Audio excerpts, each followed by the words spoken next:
con el doctor Andy Carrión, profesor universitario sanmarquino y especializado en Derecho Penal, para hablar sobre el tema de la corrupción y las grandes líneas que tendría que utilizarse en este escenario democrático y para acelerar un tema primero que precisar, por lo menos desde la visión del comunicador, es que los procesos son demasiado largos y cómo hacer para que estos sean lo menos largos en el tiempo.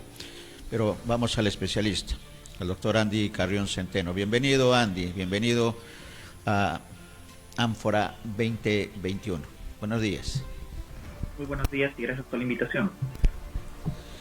Bien, ¿cuál es el panorama?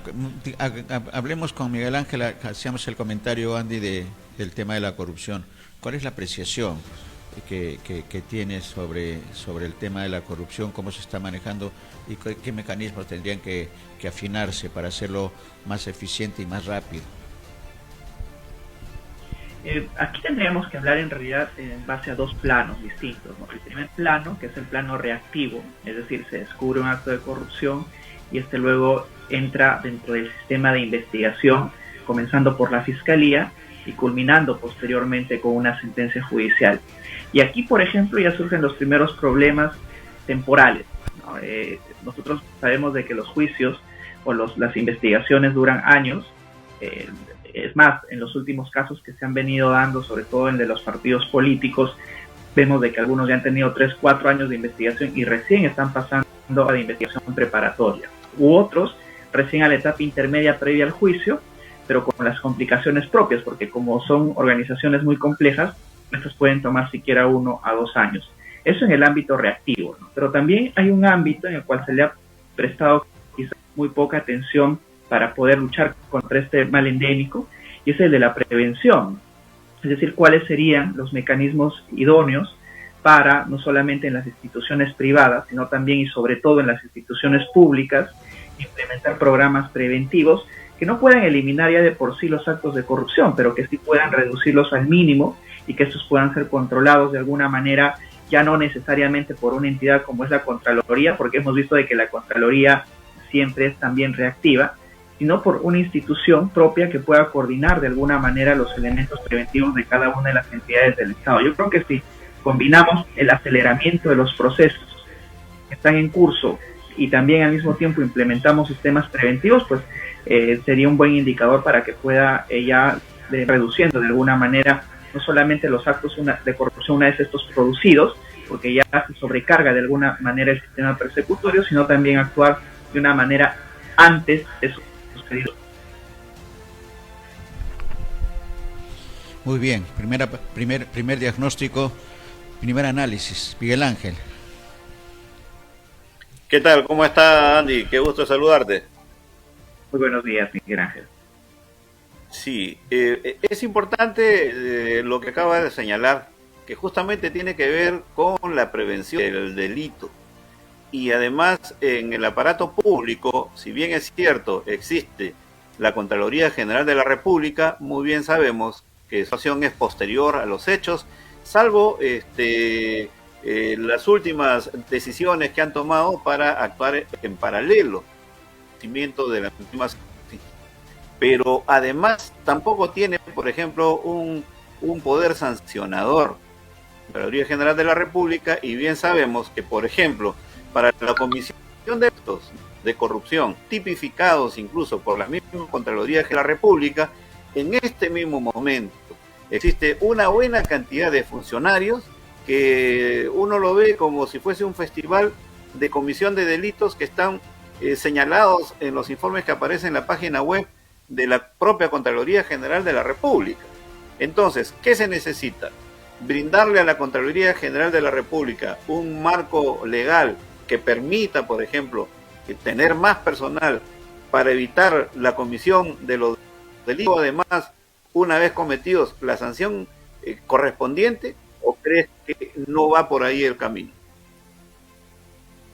Yo creo que implican vertientes, como lo mencioné, pero para desarrollar un poquito.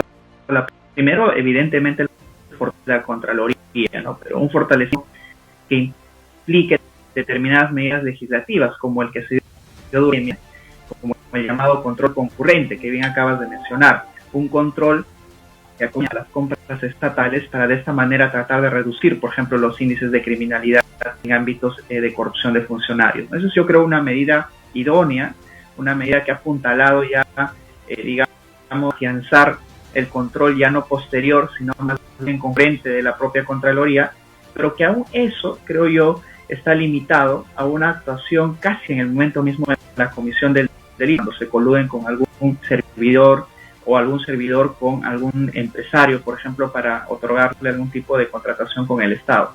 Entonces, sin embargo, esa función desde mi punto de vista aún es muy limitada, porque lo que se necesita es establecer canales de prevención internos, por ejemplo, dentro de cada una de las instituciones públicas. Una de ellas, por ejemplo, es el manejo de la propia contabilidad de la entidad estatal. Y de hecho que ya existen ejemplos, o sea, no es tampoco una propuesta novedosa, sino que ya, por ejemplo, si nosotros nos remitimos a la Corte del Cono Norte, ellos ya tienen implementado un programa de prevención. Actualmente también se está apuntalando este tipo de controles al interior del propio Poder Judicial, como la obtención de ISOs, por ejemplo, que pueden de alguna manera otorgar ciertos estándares que promuevan el control de la corrupción dentro de la propia entidad estatal. Yo creo que de lo que se trataría en rigor es de promover este tipo de medidas dentro de cada una de las instituciones públicas, porque el funcionamiento de las instituciones públicas también son diversas.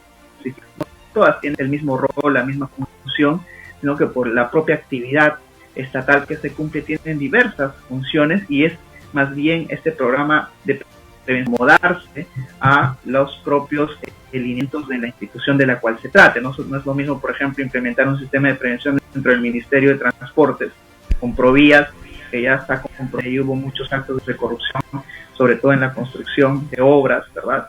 Que implementar, por ejemplo, un programa de prevención en Indecopi, que ya lo tiene, por cierto, ¿no? Que es una de las entidades pioneras en la implementación de estos sistemas de prevención. Entonces yo creo que por ahí iría la solución desde mi punto de vista, en el fortalecimiento propio de la Contraloría, quizás ampliar lo que significa el control concurrente, ya no hacerlo de manera excepcional, sino también de manera permanente, y paralelamente a ello, pues también implementar estos programas de prevención, pero como camisas hechas a la medida, ¿no?, de cada una de las instituciones públicas de la cual se trata. Y en el tema de las empresas del Estado, el papel de los procuradores, Andy, que son los que tienen la función de prevenir el delito.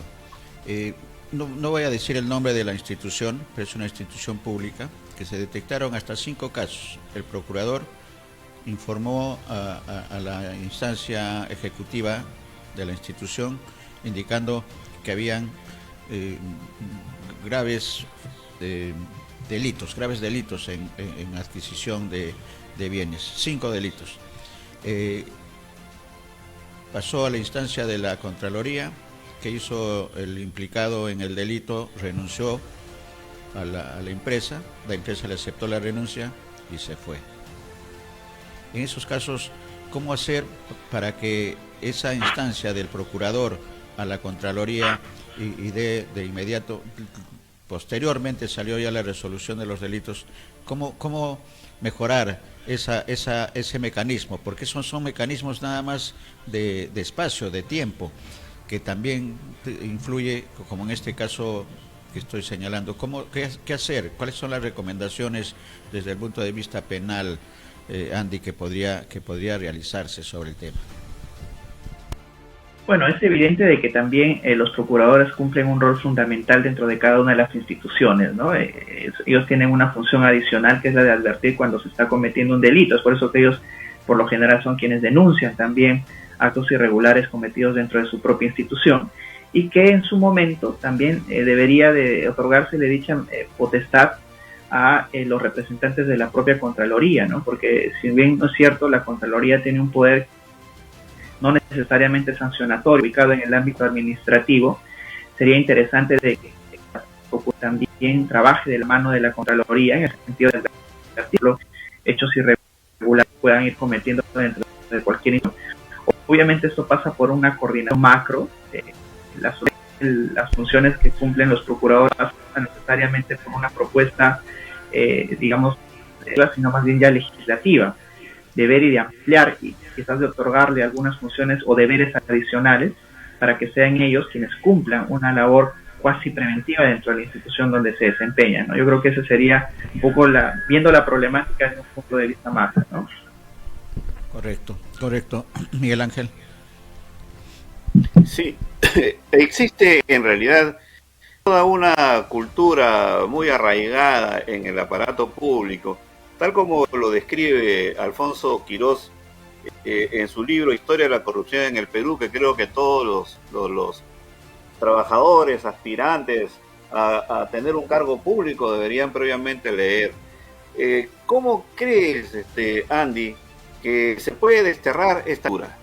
Esa cultura que se conoce, en pocas palabras, roba, pero hace obra, y que además motiva en muchos casos a los candidatos a los gobiernos regionales, gobiernos locales, algún cargo público e incluso a la presidencia de la República. ¿Qué crees que debe aplicarse en nuestro país? ¿Vía ley? Bueno, hay que empezar desde las escuelas, pero ¿qué observas tú justamente de esta cultura que nos acompaña inclusive desde antes de la República? Yo creo que es muy interesante ponerse en perspectiva de los problemas de los cuales surge la corrupción, ¿no? Y como bien lo ha dicho Quirós, yo creo que escribe un libro concentrado en cómo durante muchísimos años y muchos gobiernos no es que se haya aplacado el tema de la corrupción, sino que se ha venido transformando simplemente. Tanto los partidos que estaban en el gobierno, los funcionarios que en su momento también cumplían algunos roles fundamentales dentro de la administración estatal. Entonces no significa de que al día de hoy, por ejemplo, haya más o menos corrupción. Yo creo que en ocasiones la prensa trabaja más o menos para advertir cuáles son los tipos de corrupción que se están. En algún momento se pensó, por ejemplo, con estos actos de transnacionales de Odebrecht, que ellos habían venido a darnos un poco de lecciones de cómo debían sobornarse funcionarios públicos. Y yo lo que creo es que siempre ha habido, no han tenido que enseñarnos nada, solamente de que en esta ocasión se ha dado un nivel internacional, nacional, de la corrupción. Como reacción a ella, hablando respecto a la pregunta que también acabas de formular, como reacción a esos actos de corrupción, por ejemplo, dentro de nuestro Código Penal, normas de cohecho activo que sancionan el cohecho activo transnacional, por ejemplo, como una medida legal para tratar de contener estos actos de corrupción que se dan en el extranjero o que se dan vinculados a funcionarios o empresarios extranjeros en nuestro país. ¿Hace algo la incorporación de esta norma? Pues yo creo que no, porque al día de hoy se observa cuántos funcionarios extranjeros, por ejemplo, están siendo investigados dentro de nuestro país a partir del marco de esta norma, y no encuentro ninguno. Dentro de los marcos de investigación se están dando solamente los delitos de lavado de activos, organización criminal y obviamente el delito, ¿verdad? ¿Cuánto ayuda la norma? Yo creo que sí hay su determinación para el control de la criminalidad es muy limitada.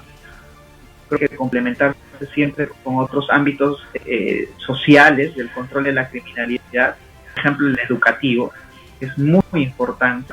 El ámbito institucional, institucionalizar, digamos, las entidades propias del Estado, ¿no? Y sobre todo tratar de eliminar el caudillismo dentro de las propias del Estado, y hacer que las naciones tengan propios controles internos que impidan o que mengúen de alguna manera los índices de criminalidad relativos a la corrupción de funcionarios. Entonces son muchos ámbitos los que tienen que entrar en juego. El legislativo es uno de ellos, es quizás un porcentaje mínimo, ¿verdad? No significa que la implementación o el mismo endurecimiento de las penas, por ejemplo, vayan a ahondar en el control de la criminalidad o en su disminución absoluta.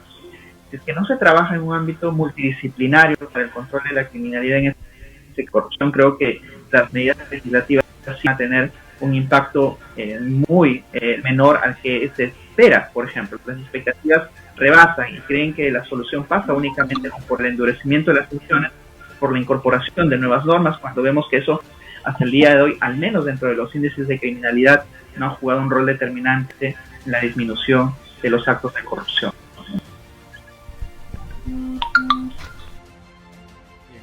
otro de los temas también que quisiera que el comentario, Andy, tiene que ver con los dos factores que tiene la Administración de Justicia, ¿no?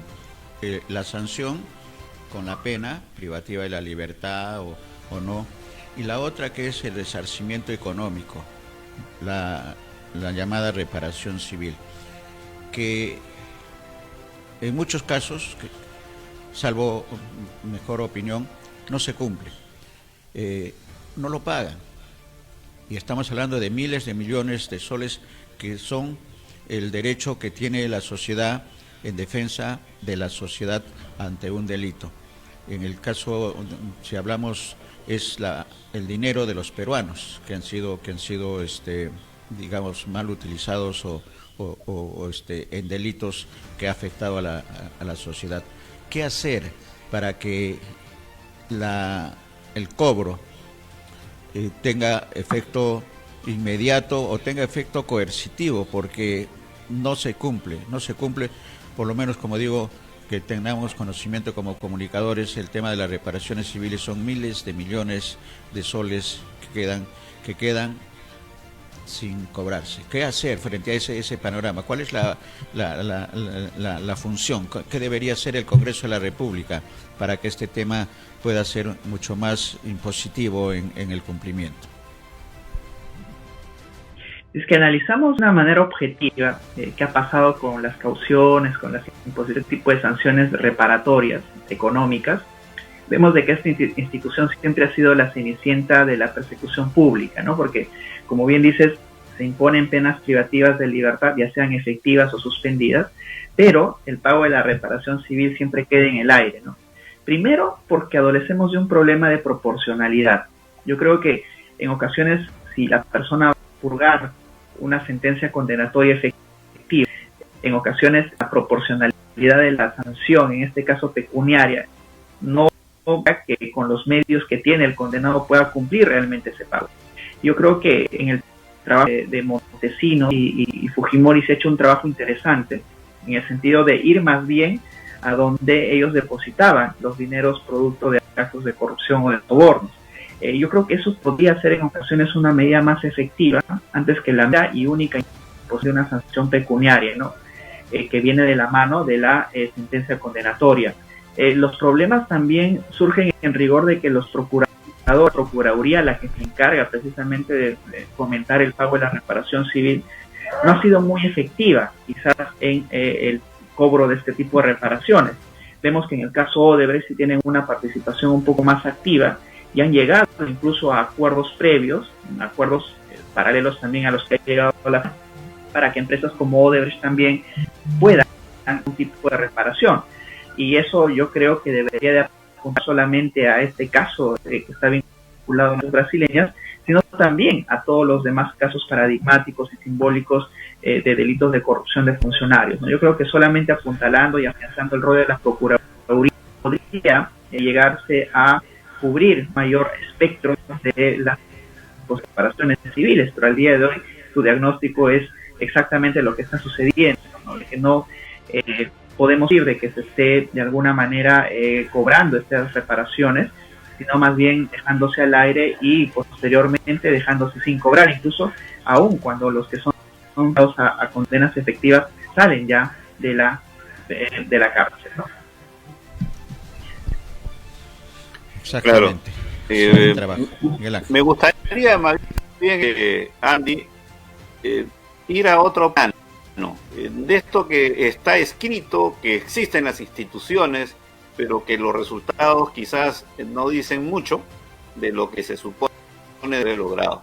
Me refiero, por ejemplo, a la Comisión y Corrupción, que está integrado por instituciones públicas, privadas y de la sociedad civil, y que está escrita en la presidencia del Consejo de Ministros, que es la Comisión de Alto Nivel Anticorrupción, en donde justamente se integran también normas que tienen que ver con la integridad pública.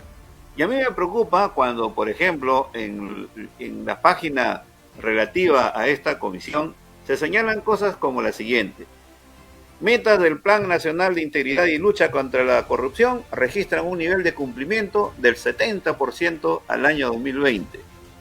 Luego, expertos de la OEA aprobaron por unanimidad informes sobre avances del Perú en la lucha contra la corrupción.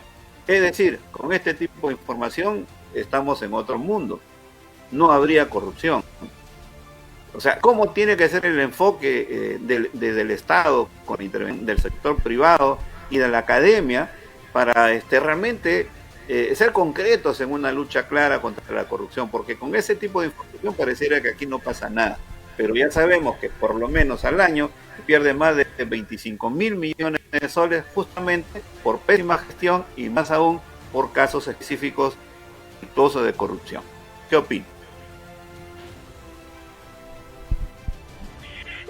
Sí, en efecto, ¿no? Este documento al cual he tenido oportunidad de estudiar muy minuciosamente, lo que indica en realidad son estudios y propuestas al mismo tiempo de cómo dentro de las instituciones públicas podría accederse a una disminución de los actos de corrupción.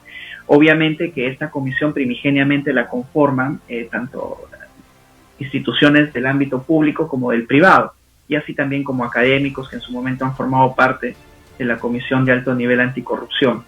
Sin embargo, los diagnósticos que se dan dentro de este documento son diagnósticos que no necesariamente se condicen con un estudio empírico de la corrupción. Y ahí yo creo que hay que tomar en cuenta ello, porque tal como adviertes, digamos, pareciera que el documento apunta, aún citando estudios internacionales, de que aquí la corrupción, digamos, ya se ha venido disminuyendo a tal punto de que casi podría decirse que es inexistente. Sin embargo, de lo que adolece precisamente en documentos como estos son de estudios empíricos, cuántos casos efectivos de corrupción se dan, transformarlo esos a, digamos, cuál es el nivel de influencia de la corrupción en el manejo de determinadas instituciones, cuántos son, por ejemplo, las sentencias condenatorias que se han dado, cuántos las investigaciones, cuál es el nivel o relación que existe entre la deficiencia de la institucionalización y los actos propios de corrupción.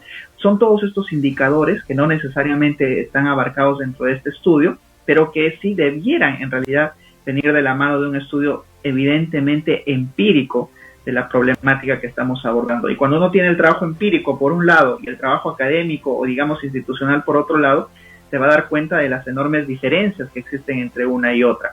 Y es por eso que a pesar de que supuestamente existen algunos avances, que yo creo que sí los existen, pero no necesariamente a la expectativa que uno tiene al respecto, y la compara estos tipos de resultados con la sensación, con los actos de día a día se ventilan, pues uno llega a concluir de que en realidad no se dan en ese sentido, ¿no? Así es que yo creo que esa es la problemática, ¿no? El ámbito eminentemente formal del estudio de la corrupción versus el ámbito eminentemente empírico. Claro, entonces, ¿qué sugieres tú que has leído este documento en consecuencia? ¿Qué sugieres que se debe hacer? Porque entiendo que el gabinete ministerial, o en todo caso el premier Guido Bellido, había hablado inclusive de cambiar justamente todas las secretarías de integridad que existen en los ministerios y hasta la conformación también de esta comisión de alto nivel anticorrupción. ¿Cuál sería en todo caso la recomendación que desde tu óptica podría dar al Estado, Andy? Institucionalmente hablando, lo que era la Comisión de Alto Nivel Anticorrupción pasó a ser la Secretaría de Integridad adscrita a la presidencia del Consejo de Ministros. Es por eso que aquí yo creo que quien va a tener un rol determinante para ver qué tipo de medidas correctivas se dan a las políticas que hasta ahora se han estado implementando en el ámbito de la corrupción va a tener que ser el premier Guido Bellido. Él es el presidente del Consejo de Ministros y por tanto esta oficina de integridad es la que depende directamente de él. Entonces, ¿qué es lo que se debe de hacer? Pues lo que yo recomendaría, desde mi humilde opinión, es simplemente de que se apuntalen los diagnósticos existentes hasta el día de hoy, como este documento que estamos analizando, pero se complementen con estudios empíricos, porque solamente así, teniendo la empiria, los datos concretos de la data propia de los actos de corrupción, y donde se focalizan, por ejemplo, estos mismos, haciendo como un estudio, una matriz de riesgos, ¿no? Donde y entonces están afianzados más los actos de corrupción, podría dársele las armas al propio premier Guido Bellido para que él tome las decisiones adecuadas. Eso pasa naturalmente primero por la elección de las personas que van a estar o van a ser responsables de ello, y en segundo lugar también disponer de medios, porque no es sencillo realizar estudios empíricos de esta naturaleza. Tenemos diagnósticos formales, como el documento que en su momento se elaboró dentro de la Comisión de Alto Nivel Anticorrupción, pero que lo que yo creo es algo como lo que hacía Quirós en su libro, ¿no? Es decir, cómo y bajo qué perspectivas, por ejemplo, los políticos, los funcionarios se aprovechan de la situación en la que ostentan para a través de ello cometer actos de corrupción. Y a partir de ello, de ese estudio empírico real, poder complementar el estudio del diagnóstico que hasta el día de hoy se hizo. Yo creo que esa sería la medida idónea, porque el premier no necesariamente es un especialista en ello. Lo que él necesita son insumos que tengan una base tanto científica o dogmática, así como una base empírica, en el sentido de identificar claramente contra qué es lo que se tiene que combatir. Si uno no lo identifica de manera precisa en qué institución está, cuáles son los actos, por ejemplo, usuales de corrupción que se dan, qué tipo de medidas preventivas o correctivas se puedan dar, sin esos insumos es poco probable de que aún teniendo esta intención el premier Bellido de luchar contra este mal endémico pueda tener algunos resultados óptimos. Y sobre todo tiene que haber decisión política. Claro, y en todo caso, los gobiernos regionales, a través de la ANGR, la Asamblea Nacional de Gobiernos Regionales, lo mismo la Asociación de Municipalidades del Perú, también creo que les corresponde tener un papel más protagónico en este tipo de acciones contra la corrupción, porque dicho sea de paso, es ahí también en donde se realizan muchos casos con frecuencia de corrupción. No hay cursos de orientación, por ejemplo, no hay acompañamiento de parte del Ministerio de Economía cuando se trata de obras, no hay una intervención mucho más clara de parte de la Contraloría General de la República. Eso por un lado, o sea, la intervención de los gobiernos también regionales y locales. Pero el otro tema, Andy, de gran preocupación, es cómo se le saca la vuelta también a la legislación vigente cuando, por ejemplo, se pide frente a una licitación pública a la presencia de organismos internacionales. Entonces, ya hemos conocido casos, por ejemplo, como este centro de convenciones, donde intervino la Organización Internacional para las Migraciones, pero que ahí todavía no se ha terminado por sancionar ni ventilar todo lo que ha significado, por ejemplo, el caso Lavajato. Entonces, ¿qué tenemos que hacer en esos ámbitos, Andy? Gobiernos regionales, gobiernos locales, y también cómo evitar que le saquen la vuelta con la convocatoria, ¿no? Para festinar, creo, algunos trámites a los organismos internacionales que nada tendrían que ver justamente en un proceso transparente y limpio, que eso es lo que esperamos todos los peruanos. Las nuevas cuotas, de acuerdo al índice de criminalidad, específicamente en el marco de corrupción de funcionarios, se dan dentro de gobiernos locales y obviamente a partir de ello dentro de los gobiernos regionales, ¿no? Ese es el más alto índice de corrupción que existe. ¿Por qué? Porque también existen políticas destinadas a tratar de favorecer a ciertos adherentes o a un partido o a un determinado movimiento o a simplemente conocidos que pululan siempre alrededor de la administración pública. Entonces, lo que yo creo debería de hacerse en casos como estos, no olvidemos de que la Contraloría tiene presencia dentro de los organismos de gobierno locales y regionales.